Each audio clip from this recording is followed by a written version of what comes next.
Hi, Opal. They're actually done, otherwise they go back and slap them. And we gotta maybe just remind us. Morning.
I think I got a voicemail. You have a meeting to attend to, and you're the last one, you're a forum.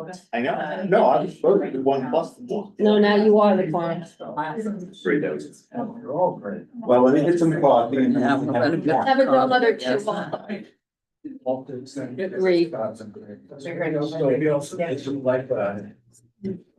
Record, so this is my second meeting of the morning. Okay, All I right. had a much less commute than you, but mine too.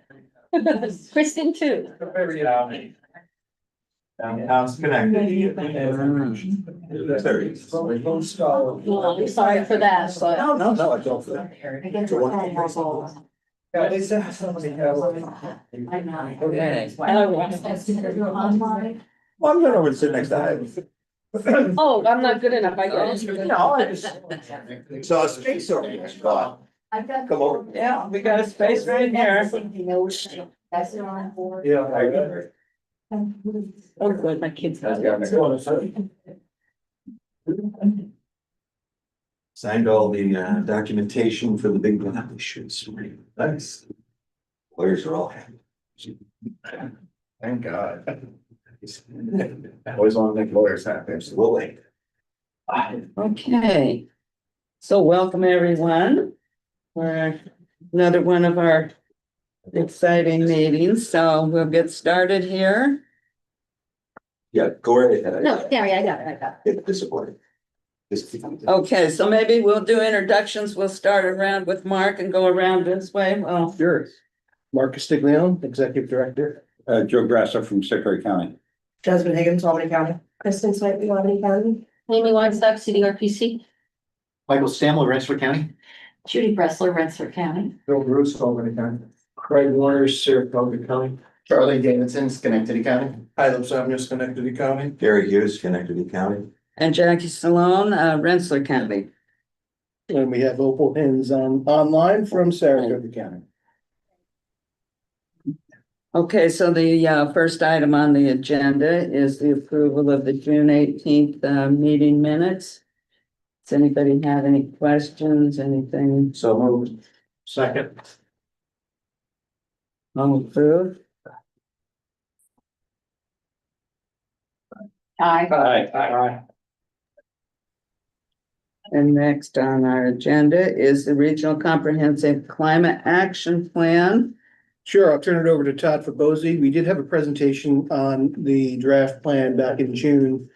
The plan is now ready, it's finalized, it's been approved by the EPA and ready for approval by this body so that we can begin the work of working with communities to implement the plan's recommendations or at least adopt its tools. So I'm going to bring up the portal and I'll turn it over to Todd. Thanks, Mark. Staying up, so everyone's back. So for those who haven't heard of background for this, I'll just touch on that quickly. So 2 years ago, or a little longer than 2 years ago, the federal government put out opportunities for the 64 most populous metropolitan regions, and provided $1 million to each of those regions to undertake a climate action plan. And it's a 4-year period in order to achieve the plan and then work on some implementation for it. And then they also provided $1 million to each of the states throughout the country as well. So it wasn't necessarily clear in the beginning who was going to do this. We felt we were the most competent to do it, and I believe it's bared out in the document itself and in the work we've been doing. So just working on the initiatives that are part of this climate mitigation plan for years now through clean energy communities and climate smart communities programs funded by the state and through our big grants that fund the sustainability staff.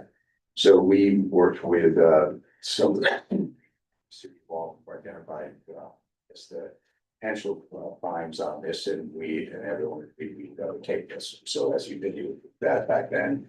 So it's 2 years in now, and we've achieved the two biggest aspects of what's required of this grant. There was some preliminary plan that was due 8 months after this started. We're focused on the priority climate actions. And then there was the complete climate action plan, which we have just finished. And then we've got 2 more years on this grant in order to just work with communities on the various measures, which we've basically already been doing through climate smart and clean energy communities. So this opportunity gave us the ability to package what we've been doing and put it into a kind of a container of the stuff that we're already working on and continue to work on with communities through our state funded programs as well. And so what was required of this is a number of specific things. So within the climate action plan, in this case, it's a mitigation plan. So the climate action plan, there are 2 general ways of approaching. One is you're going to look at ways in which you can reduce greenhouse gases through the things that you do. And then the other is to look at adaptation and resilience to changes in climate and weather patterns. And that's not part of this particular initiative. It's actually part of a state grant that we have, which we're working with the territories on that. But in this case, this is just mitigation measures. So we had to develop those for each of the different sectors where we looked at residential, transportation, we looked at energy systems, we looked at industry, we looked at waste, we looked at ag, And we did that through a pretty extensive engagement with work groups and creative work groups for each of those sectors, and worked with the people who are most closely involved with Transportation Council, CDTA, with a whole series of workshops to develop and really, in a sense, not even really develop, but to document what's already been done, what's being done. So what was put in place are the kind of things TA is doing, Transportation Council is doing, and those became our measures for our transportation sector. We did the same thing with waste, we did the same thing with buildings. We worked with different groups and listened to their input and build these measures. And so then the other thing that we got out of this, which was great for us, was a greenhouse gas inventory. So we were able to update a previous inventory we did based on 2010 data under a different grant 10 years ago through NYSERDA. And we were able to update that inventory and then take it extra steps that weren't necessarily required, but what would advantage our region. So we took it down to community level. We didn't have to do that. So every community now can go online. And the other thing we can have to do is do a dashboard. So we put together this really cool dashboard in which you can look at it. If you hadn't had a chance to look at it, and Mark's got it up on the screen there, part of it, but it's a great way to compare then the previous inventory to the inventory we have now, and to then get a snapshot of where you are now as a community. And that's part of what we'll be working on with communities. We've already developed a tool for the outreach coordinator team to be able to go out to communities, download their portion of this just for their community, help them to understand it, and then to work with the communities on any of the mitigation measures they may want to work on. So we did have to set targets. So we had to look at 2030 and 2050, and we had to look at benefits, what were going to be the reductions for our different actions. So we had an analysis done of that, and then we set the targets to be very realistic for what we already were tracking since 2010. So we used that as our baseline, what we've already been doing, almost like a retroactive plan that said, okay, we've been doing this since 2010 with these two programs. What have we achieved? And our inventory shown that we have achieved the 8% reduction region-wide in the greenhouse gas emissions. And that's just by what communities have already been doing, along with what the state's been doing with adding more renewable energy to the grid. And so we essentially set our targets to be realistic, what we feel to be realistic within what our projections are saying is likely to happen and continue to evolve. Did not just take the state's projection or the state's CLCPA goals and adopt them, because quite frankly, felt that they were too ambitious and they were unrealistic. So we used this federal plan as a way to create our own philosophy of what we think is realistic, and it's a little bit different from what the states are doing in that sense. And first of all, the philosophy built into the plan, if you hadn't had a chance to read it, is that this is voluntary actions. We're not embracing mandates, and we're not embracing prohibitions of purpose like decommissioning natural gas or anything like that. We're recognizing. And so it's an all of the above option for energy, recognizing that we need energy and that there's some demands on the energy system with AI, and data centers and chip fabrication, our region, other things, and not going to take what I would consider to be an extreme view that says we just have to force this stuff. And that's, so there's one side that says, you know, the extreme side says we have to force this no matter what. And another side says we don't even want to look at this. That's not even real. And we think we found a real, reasonable middle ground to say this technology is going to evolve, and people will take to different technology as they choose when it works for them. People will buy an electric vehicle when there's places to charge it, and when it's affordable, and when they want to do it. And when they do it, that's great. And the same thing with whether they want to get solar subscription or not. So that's the stance we're taking with this. And then we're building off the outreach based on the other support we have for clean energy community, climate smart community, which in particularly NYSERDA's case, clean energy community, brings grant funding that a lot of communities have already got for being able to continue to take these actions. So we have a cool online tool. We have developed a tool to work with communities. We have developed a second tool that allows communities to look through the measures that we have and pick which ones they might be interested in getting support working on. And we then package it all together. This was not a requirement as well, into a portal, which is what Mark's showing up there. which is, you should check out if you haven't had a chance to, which is a way for us to document all the things communities have been doing over the course of since 2010. And then use this as a tracking tool. You go and you probably have maps, you can see where solar installations have happened, other kinds of things. And where the EV registrations are and whatnot. And then we have one last requirement with this grant, which is to write a final report in 2 years. And so this is a way to track what communities are doing. And to then be able to package it all, put together some tools of tracking the outreach and what we're doing with communities. And then we can package that all together in that final report. So that's where we are. Good job. Question, real quick. Yeah. Are you tracking, locomotives, trains?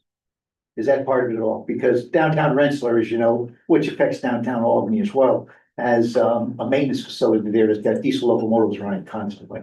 And obviously that has a negative impact on my community. I know it doesn't everybody's, but. The emissions, yeah, the emissions for all the transportation, emissions are all being tracked on each level, not at a micro level, but at a regional level where state level where the data is available and then into our region.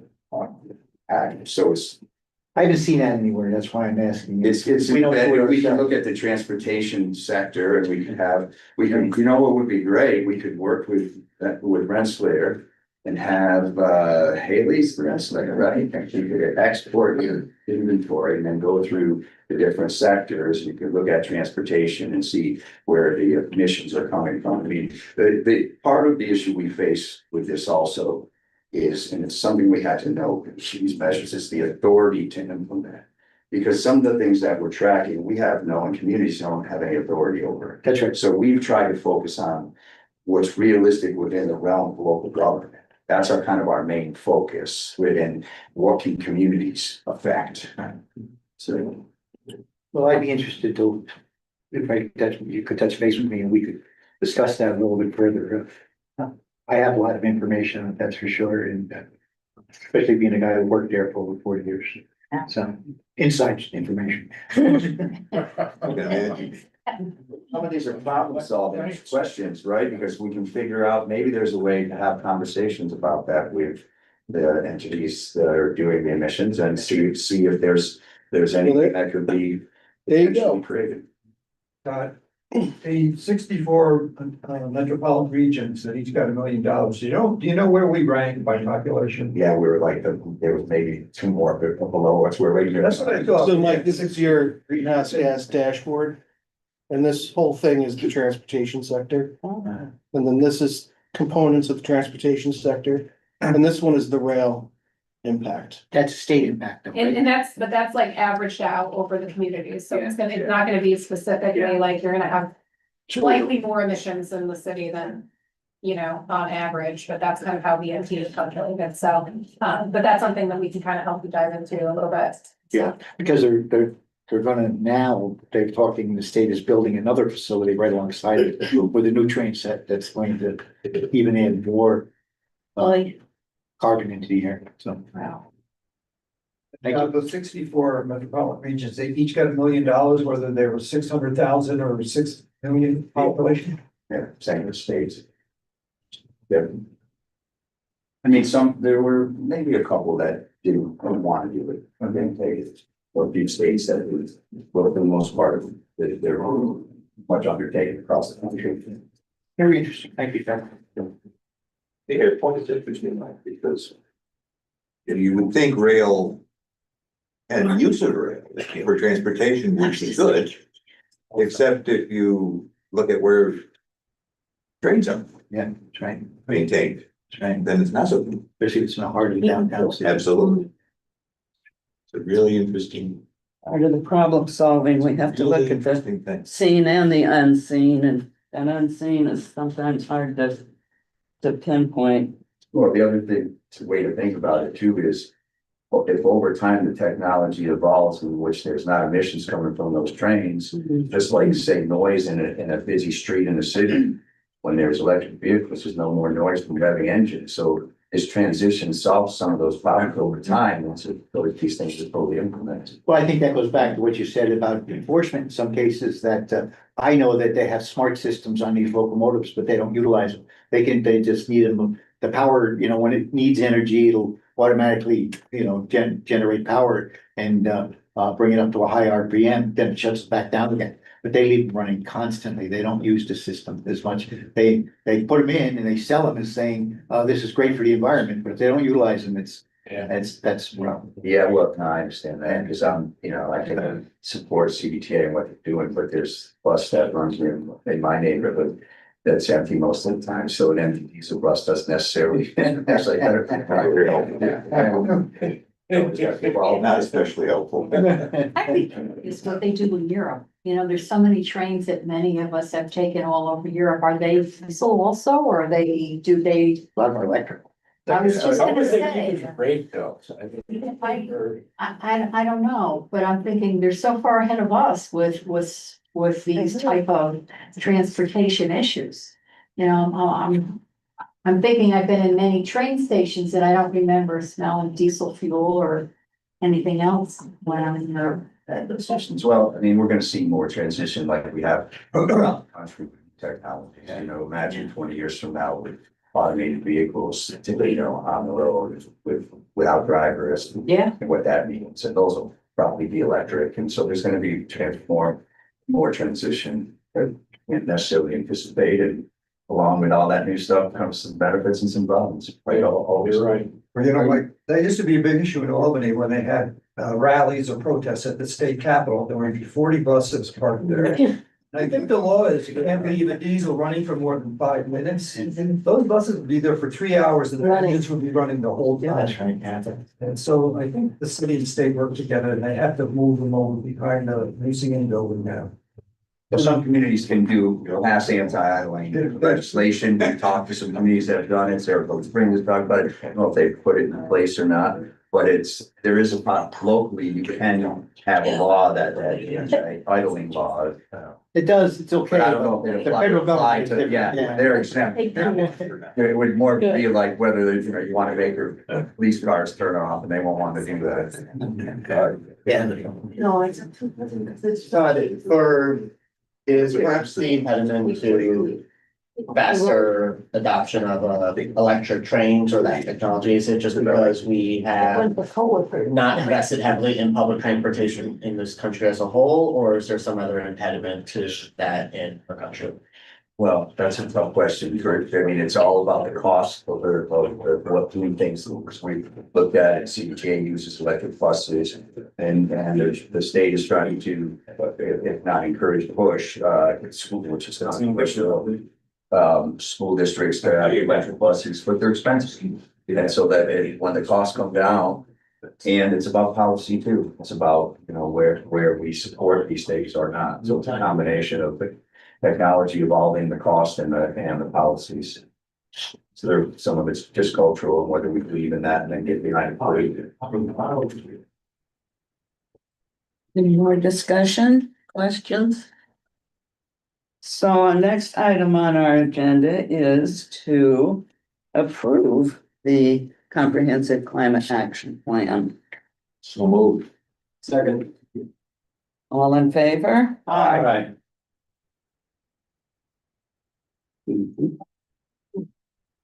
And then I don't know, Mark, you want to go over the bid award? Sure, and Madison Bristow is going to make a brief presentation about some of the work that we put together. So the BEAD program, and we partnered with New York State Broadband Office 2 years ago to do a lot of technical analysis that sort of laid the foundation of the awards for broadband access. So it's very technical, very tedious, and it was Madison's first project that she worked on at CDRPC. But the results of that work led to a total award in aggregate to the 4 counties of $13 million for broadband build out. And do you want to show people the dashboard here? Sure, yeah. So right now we're kind of keeping this internal just because the location data might be sensitive, so No, you're totally good. So just highlighting some of the features of this dashboard, on the left-hand side, we have our map, and those are address points of deployable locations for broadband. They're color coded, the legends at the bottom. So you have your red as satellite, your red as fixed wireless. Mark, can you pull up the legend at the bottom? Sure. There we go. Fixed wireless red, satellite gray, pink is fiber. You can see a majority of the satellite locations, actually all of them are in Saratoga County. That's the most common deployable broadband type in the region, followed by fixed wireless, which is more spread throughout our 4 counties in the region. Like Mark mentioned, there's over $13 million of funding secured, and just over 2,000 addresses will be served with this money. The bottom here, you can see the cost to serve each address location per county on average. Over here, you have your award amounts by county. So that's just over 7 million for Albany County there. The number of addresses to be served by county is over here. And then the different types of service to each individual county. If you pull up this thing there, this has more information. It gives you your project ID, the service type, the upload speeds, the address, the community. And then if you click this 4-square circle here and export, you're able to grab this information as either a shapefile if you guys are GIS users, or you can snag it as a CSV. I think this interface is much easier to collect the data than fumbling through the FCC website and other sources to grab this data. So I encourage you to take a look. We also have a public facing dashboard, which just omits the map on the right-hand side if you're wanting to share this with community members or members of the general public, and that's located on our website. And we can certainly share with our county partners the actual address information. Because I think the ISPs would be interested in assistance from the counties or municipalities in spreading the good news about addresses that might be eligible for this new service. Yeah, I think that would be very helpful. So we'll send this around. So just an example of some of the technical work that we do that leads to bigger and better things in the region. It's shocking to me, though. I don't know what happened to me. You have the collapse there, yeah. So the cost per connection. So you can see the dramatic cost driven by the technology type. So this is $15,000 per address in Albany County. And that's what it costs to build out fiber infrastructure, so fiber to the home. Fixed wireless, and you can see how it's wireless technology. This is SpaceX, Starlink technology. Most of the addresses served in the region, the majority are in Saratoga County, served by the satellite. But you notice dramatically lower cost of the satellite service than as compared to the hard infrastructure of fiber service. And sort of the in-between space is the fixed wireless service, which is sort of an attractive middle ground. It has a great service level. The technology really relies on bringing fiber to a tower, and then there's a transmitter attached to the tower that transmits the high-speed internet signal to the homes. And Mark, the fiber that is really expensive, is that all on utility poles going right to the homes?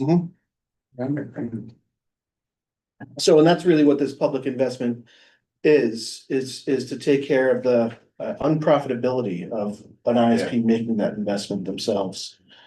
And so the government's coming in and providing that subsidy so that more people can get high-speed internet, which is great. Hey, Mark, would you explain the satellite system? Is that Starlink? So our friend Elon Musk. And that was a late change to the program because originally they were exclusively looking at fiber to the home connections. Right. But then Glad you made that point, 'cause I was about to ask. Seems like the last time I looked at this, and I missed a meeting. Starlink was not an option right. for funding, so that's very. And we have, a Everything's number of emerging companies in the region and slightly outside the region that are old telecom companies that are really involved in deploying fixed wireless because they have the infrastructure, they have invested in that over time. So it's going to be a good thing for our region. And hopefully the elected officials start getting less calls from their constituents about high-speed internet or lack thereof. Well, I still have concerns at Verizon, their repairman, anybody talk to at Verizon says they will not upgrade or do anything other than general maintenance to my house where I have a landline phone because I can't rely on a cell phone.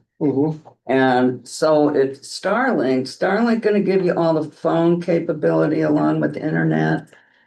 I would assume that it would be an option. Like we have voice over IP phones. in the office, And that's a pretty standard technology. And that's as long as pretty you have- stable. Right. So, and I saw your address on. Right, I know.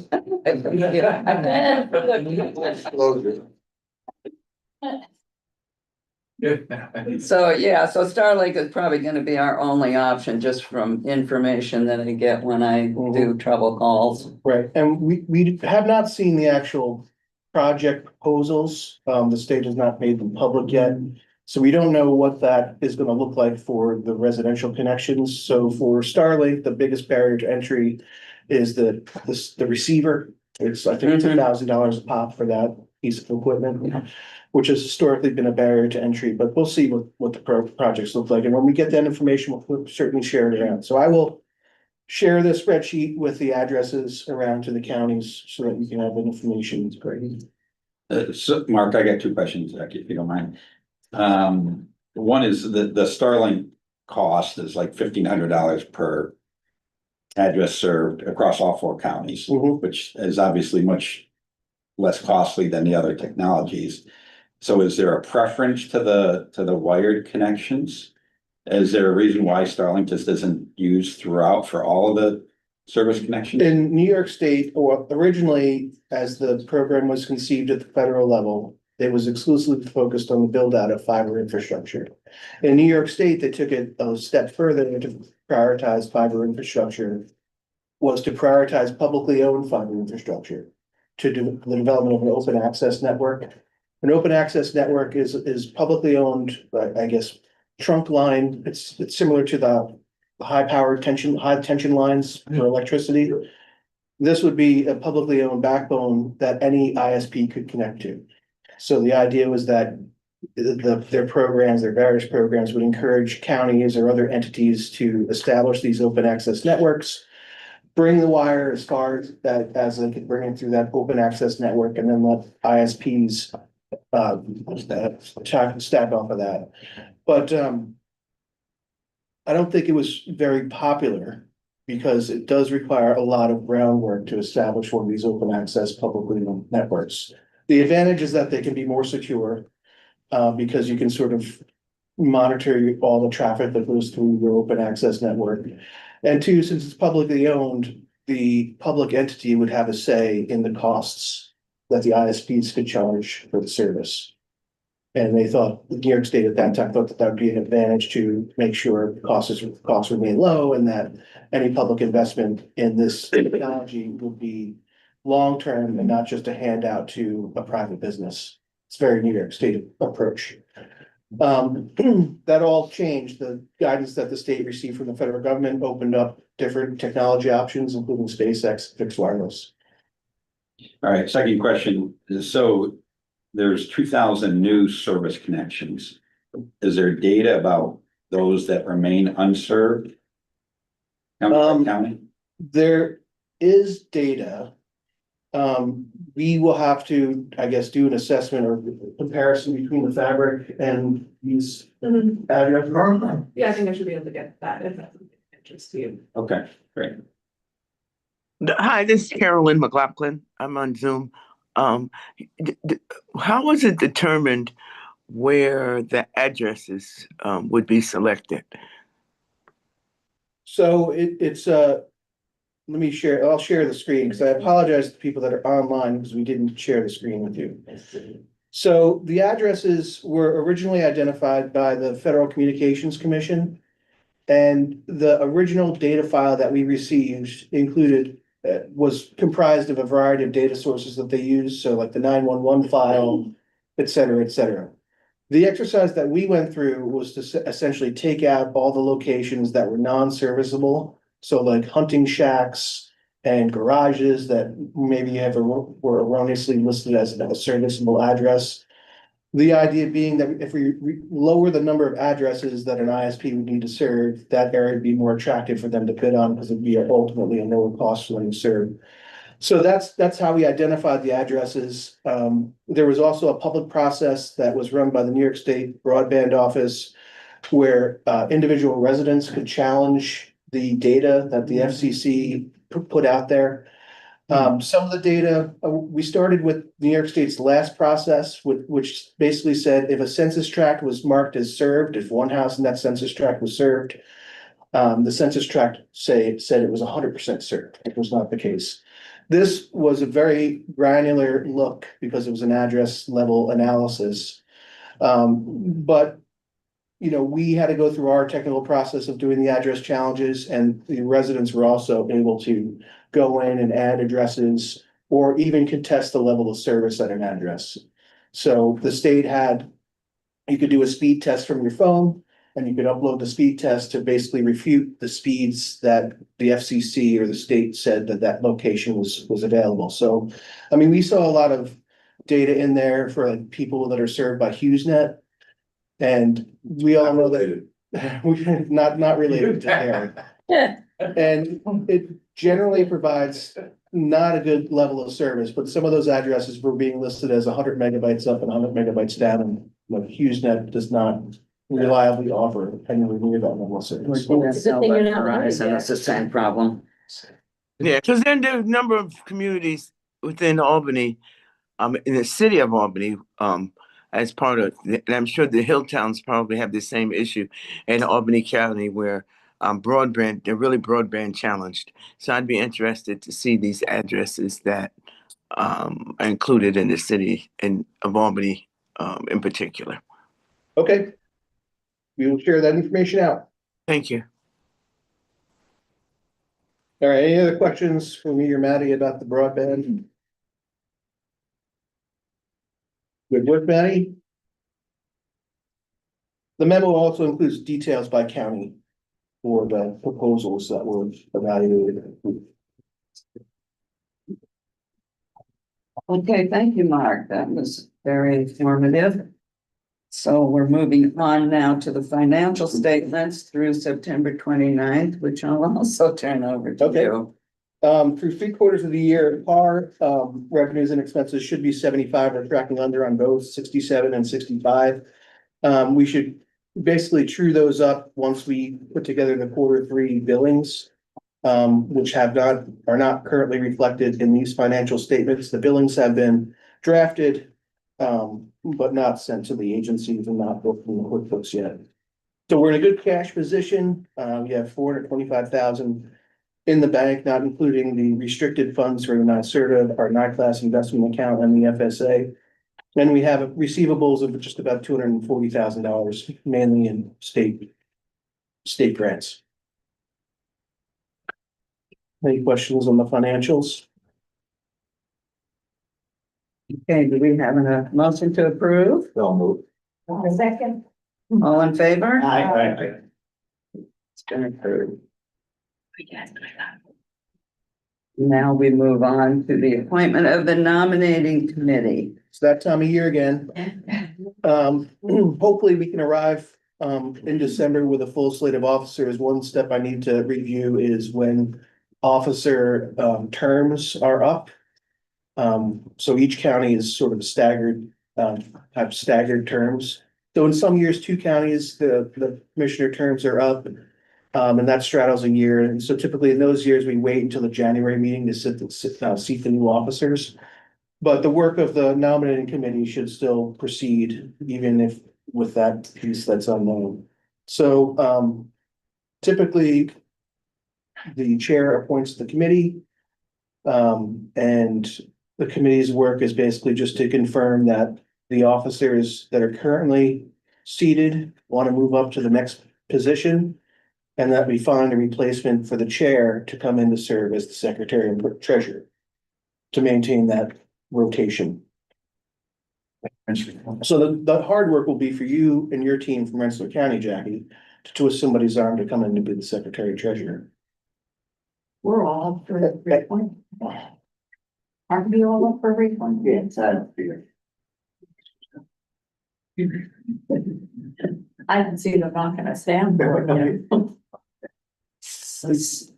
So I think normally our committee is made up of members from each county.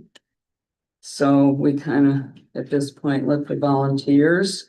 It's where everybody steps back. This is where the 8 people missing should be the nominated group. Okay, so Bill's gonna do Albany County. I'll disconnect it. You're gonna do Schenectady, okay? Rensselaer. I was gonna say, it'd be between us, Mike. You want me to do it? That's what the, wow. You. Okay, so let's see. So I guess we're down to Saratoga County. Yeah, I have.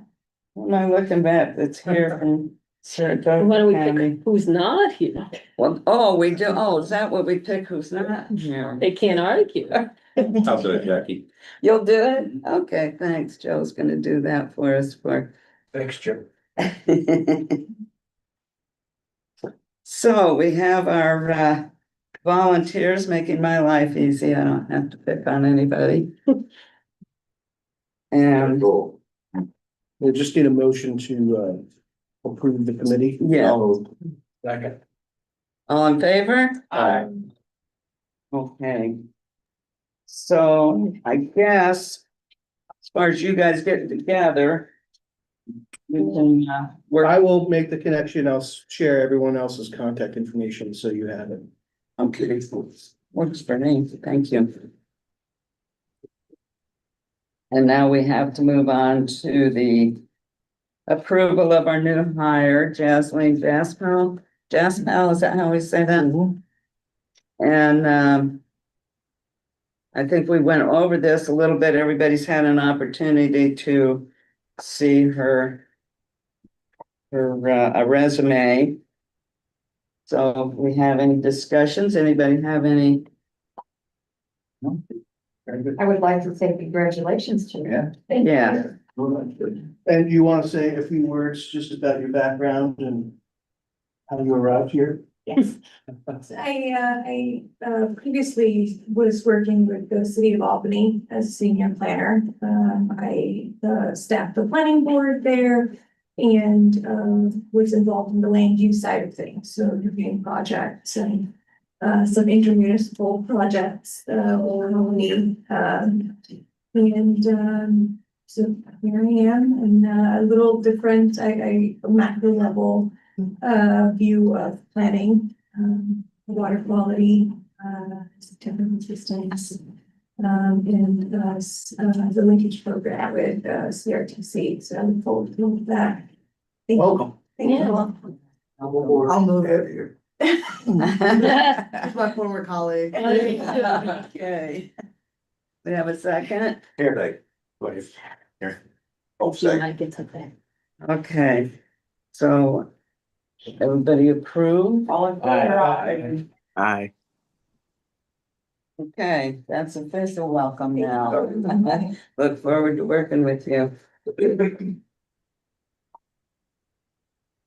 And next, and the last item that we're gonna need to vote on will be the credit card record keeper resolution, which is basically to allow Amy to manage the cards and download statements and do that bookkeeping work. Currently, when we got the new credit cards, I'm unable to get the statements for all the cards, so I'm only seeing mine, which doesn't help to pay a bill if I'm only getting part of it. Right. So the only way for me to get full access to all 4 cards is through this to send to the bank so that they'll allow me access to all 4. So moved. Second. Approve? Aye. That doesn't include the board members, though. So. Okay, so what are the signatures that we need on this, Amy? Jasmine signed it and I don't know if we need an additional officer. We'll take a look at it and It let us says know. additional officer by certifying to incumbency of record keeper, so we need somebody else's, Another officer, yeah, okay, so, you could walk it over here, we have two. yeah. Which one are you lucky to, okay. Thank you, Jeff. Now he's moving up, so let him sign. She's already done, huh? Well, no, not really. One thing I neglected, I just completely forgot to email around the staff report. It's complete, but I have not emailed it around, so I will share that. But anyway, and there's a lot of good updates and positive updates of the work that we've done over the past quarter. Happy to share that with you. Just like to thank the staff here for all the amazing work that they continue to do. And work that they do that hasn't been talked about at this meeting. I just want to point out Kate Maynard, who has been going gangbusters with work in the foreign trade zone, engaging new companies that are interested in participating with us, some of the major players in the capital district. Madison Hurisco, you saw some of the work that she's done in terms of data, but we've really been making progress. Her work led to an above the folds article in the Times Union. Above the fold, used to know what that used to be. When there was a fold. Yeah. When there was a fold. Sure. And that was some of her research on housing affordability. And we're continuing to invest in that housing analysis. We'll be releasing another report shortly about brain drain. And whether or not that's actually occurring in our region, whether we're losing college age people to other regions in the world, or whether some of them are staying. So really interesting research. Our sustainability crew continues to make progress on helping communities, connecting them with certifications. I know Tara participated in an event with the commissioner of DEC, celebrating new climate smart community designations. Certainly our staff assisted with a number of those designations. So just join me in thanking the staff for all of their great work. Hey. More in abundance. Foreign trade zone signups, is that about avoiding tariffs? Yes, Yes. or at least being more predictable about when you pay them. Hi, are those two reports that you just talked about, the housing affordability and the brain drain, are those on the website? The housing affordability one is, the brain drain will be out shortly. Okay. And with the brain drain, it'd be nice to see how that compares to folks coming into the area with all the, development that's been happening over the past few years. I mean, the preview is that our region is not experiencing a significant amount of brain drain. The net is we have basically the same amount of people going out as the same amount of people coming in. So, Is that right? Yeah, that's correct. so that's for our region versus the whole state. We're probably doing better here. So I looked at MSAs. So I compared who's leaving and going to other MSAs in the country and then versus from other MSAs coming to our region. Has that updated since the visa changes have occurred? It's 2023 data. Okay. Would you update me on brain drain? Brain drain looks to see whether or not we're retaining our educated workforce. So if you're losing your educated workforce after they've graduated from university or college, then it's considered a brain drain. Hated to ask that question. Some of this is.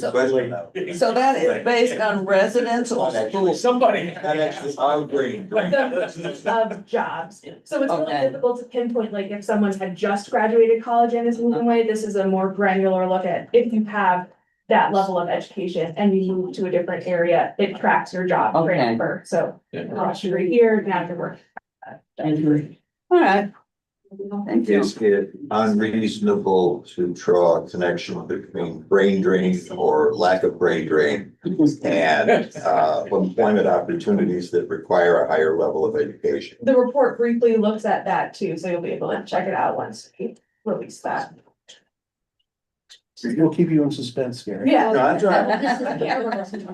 All good stuff. It's all. Suspect I And know some the of us answer. really That's enjoy okay. reading, right? Yeah.